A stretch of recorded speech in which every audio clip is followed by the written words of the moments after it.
يا مساء الفل أو صباح الفل على حسب أنت بتشوفني إمتى وفين. فيديو ال ERP وشرحنا الكونسبت بتاع ال ERP. والحمد لله الفيديو كان كويس، يعني عجب ناس كتير الحمد لله. طيب، عايزين بقى نخش أعمق أو في تفاصيل أكتر عن أنواع ال ERP وإيه الفرق ما بينهم.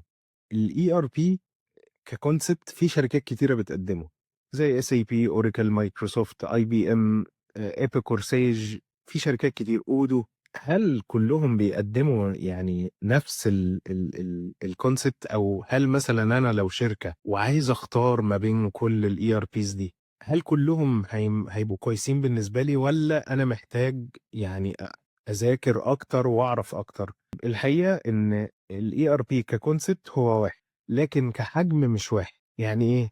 يعني مثلا انا هتكلم عن اي سي بي علشان من ساعه ما اشتغلت لحد النهارده بقالي دلوقتي 11 سنه اهو، هو اي سي بي بس. اي سي بي عندها كذا سولوشن، اشهرهم اي سي بي بزنس 1 واس 4 هانا. بزنس 1 وايه واس 4 هانا. اس 4 هانا ده الشركات الكبير والاندستريز المعقده قوي. اي سي بي بزنس 1 شركات صغيره متوسطه بتحاول تكبر. فانت لو شركه صغيره عايز تكبر تستخدم بقى مثلا نظام محاسبي فقط، او بتستخدم حاجه كده ايه معموله ان هاوس، فطبعا اس اي بي بزنس 1 هيبقى خطوه حلوه جدا بالنسبه لك. لكن لو انت شركه اوريدي عندها اي ار بي ولا الدنيا عندك بتكبر، فلازم تكونسيدر اس 4 هانا. بتاع الاي ار بي بيقدر يحدد ازاي الشركه دي ينفعها ده او ده بناء على 3 4 حاجات. اولهم حجم الشركه، ولما بنقول حجم بنتكلم على موظفين. الشركه دي عندها كم موظف؟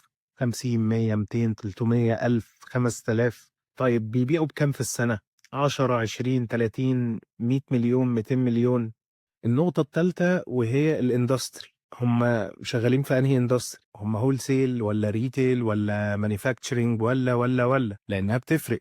واخر حاجة دي من وجهة نظري، دي من كيسي، وهي التعقيدات بقى بتاعت الترانزاكشنز اللي جوه الشركة. يعني الشركة نفسها جوه الترانزاكشنز ستريت فورورد، ولا بقى في ابروفلز، ولا بقى في معرفش لا وهنبعت وهنعمل. فاربع حاجات بناء عليهم يقدر الكونسلتنت يقول والله ده الشركه دي هتحتاج اي ار بي صغير، متوسط، او اي ار بي كبير جدا. الشركه برضه لازم يبقى فاهمه وهو شغال مع الكومباني.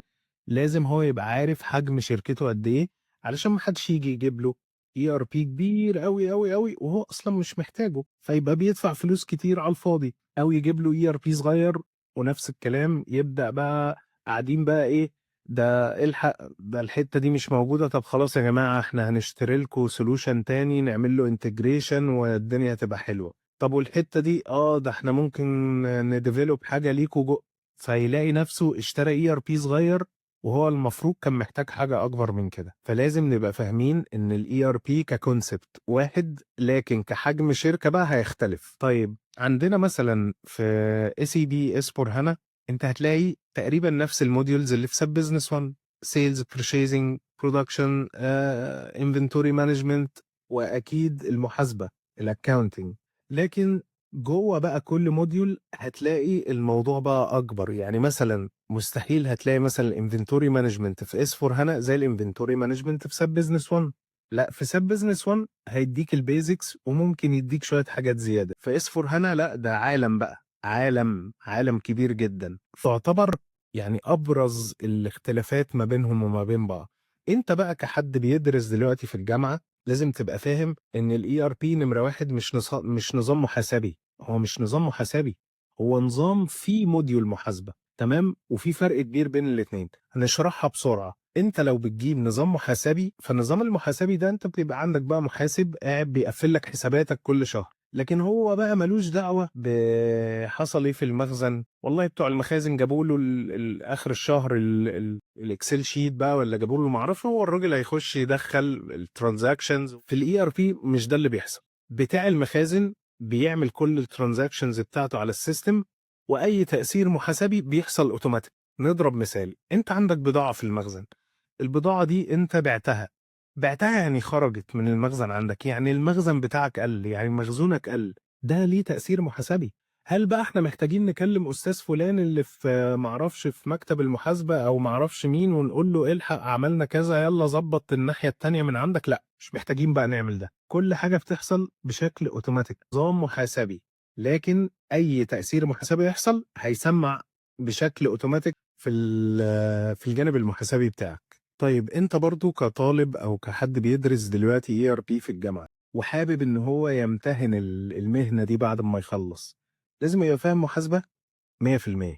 ما ينفعش ما يبقاش عندك البيزكس بتاعة المحاسبة. أنا على فكرة مهندس، خلفيتي ملهاش علاقة تماما بالمحاسبة، لكن اتعلمت المحاسبة وفهمت المحاسبة.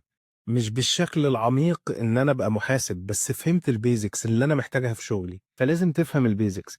يعني ما ينفعش تبقى مش فاهم يعني إيه شجرة حسابات، وما ينفعش يعني إيه بالانس شيت ما تبقاش عارف يعني إيه بالانس شيت، ما ينفعش ما تبقاش عارف يعني ايه بروفيت اند لوس، ما ينفعش لما اجي اقول لك هو ده ديبت ولا كريدت، او هو ده مثلا اثر بالديبت ولا اثر بالكريدت، تبقاش عارف الكلام ده، لازم تبقى فاهمه. وان شاء الله باذن الله انا هعمل فيديو هشرح فيه الكلام ده علشان الناس تبقى فاهمه الموضوع سهل جدا. بس طبعا يعني لما انت تبقى من بره موضوع المحاسبه وتحاول تفهم هتكتشف ان الموضوع بسيط، بس الناس بتهوله شويه يعني، بس هو بسيط جدا جدا جدا، فلازم تبقى فاهم البيزكس بتاعت المحاسبه. نصيحتي لو تقدر تشتغل قبل ار بي كونسلتنت في شركه وتستخدم اي ار بي، ده هيوديك في حته تانية، هتبقى فاهم البيزنس بجد، فلما هتيجي تشتغل هتبقى فاهم انت بتعمل ايه، لان انت عندك البيزنس سايد. البيزنس سايد مهم جدا جدا جدا، فاهم يعني ايه ترانزاكشنز بتحصل قدامك، حاجه جات المخزن بيعملوا لها انسبكشن، معرفش حاجه خرجت، ده خرجت غلط، طب هنرجعها ازاي. انت فاهم البيزنس قبل ما تبقى فاهم السيستم، لازم تفهم البيزنس. تليك اول ما تتخرج دور على شركه اشتغل فيها الاول، افهم البيزنس سنة سنتين، بعد كده ابدأ بقى انقل الكارير بتاعك. طيب لا انا عايز من اول ما اتخرج ابقى اي ار بي كونسلتنت، حلو جدا، هتتعب في الاول كتير لان انت مش فاهم بيزنس خالص، انت لسه بتتعلم البيزنس. فعلى الاقل قبل ما تتخرج وانت في الجامعة روح اشتغل، دور على اي شركة اشتغل فيها، حتى يا عم يعني لو مجانا، قول لهم يا جماعة انا عايز اشتغل، لان ده هيفيدك، انت هتفهم الدنيا ماشية ازاي. طيب الخلاصة بقى، الاي ار بي ككونسبت واحد، لكن كحجم شركة هيختلف.